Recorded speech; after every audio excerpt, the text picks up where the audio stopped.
Servus. Ich bin Mr. V, ein Mercedes-Benz Vario. Meine Besitzer haben mich gesehen und gekauft, mich technisch aufgepäppelt und zu einem gemütlichen und ansehnlichen Camper ausgebaut.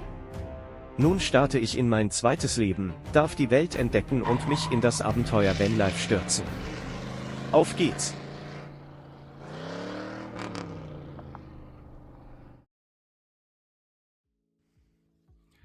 Da ist der Winter da. Hat ordentlich geschneit.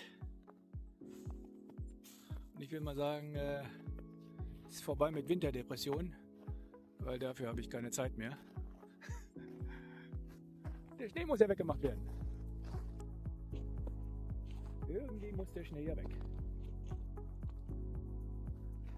Aber so ist das im Winter. Wir haben jetzt November.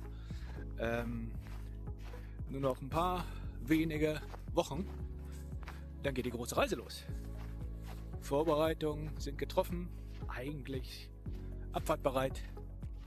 Aber es ist immer was zu tun, immer noch Kleinigkeiten zu erledigen und man muss ja die Zeit noch irgendwie überbrücken.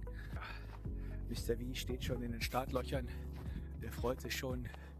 Der hat gestern erfolgreich seinen TÜV hinter sich gebracht, das heißt hier EU-Kontroll und alles gut. Eine kleine Reparatur gab es, ein bisschen was an der Lenkung, aber nichts weiter Tragisches. Ansonsten ist das Auto fit für die Abfahrt.